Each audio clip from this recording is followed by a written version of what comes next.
Les éditions Télème présentent un enregistrement intégral de La chute de la Lune de James Rollins, lu par Aurélia Coulati. 1. La prophétie. L'oubli fait partie de la vie. Même quand tout va bien, notre existence n'est jamais une tapisserie parfaite qui se déploierait tranquillement en jours, mois, années, sans aucun point raté, chaque couleur aussi éclatante qu'au moment où le fil s'est noué sur la trame du tableau. Non, peu à peu, elle subit ça et là les ravages du temps.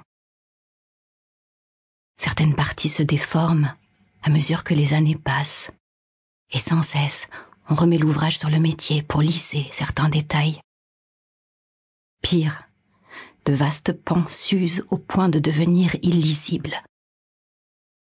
Notre mémoire aime cependant nous jouer de drôles de tours, comblant les manques, recousant les accrocs, rapiéçant les déchirures, souvent avec des histoires qui, loin d'être véridiques, n'en sont pas moins nécessaires.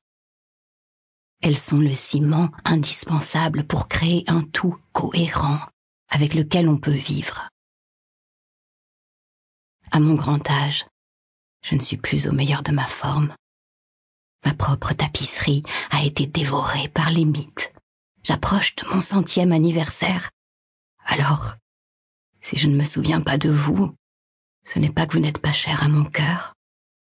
Si je ne me rappelle pas chaque détail de cette longue histoire, cela n'en rend pas les choses moins vraies.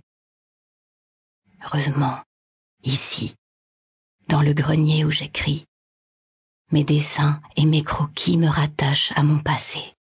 Ils m'empêchent d'oublier et me remémorent l'homme que jadis j'ai été.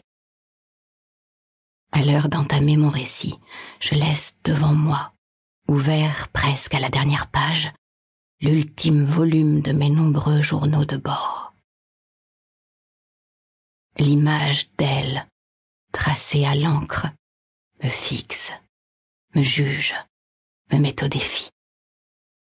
J'ai utilisé de la cendre pour capturer l'onde de ses cheveux, de la poudre de coquillage azur, mêlée à un peu d'huile pour le brillant de ses yeux, mon propre sang pour ses lèvres. Elle affiche un sourire triste, comme si je l'avais déçue. Son regard est sévère, implacable. Ses pommettes. Sample complete. Ready to continue?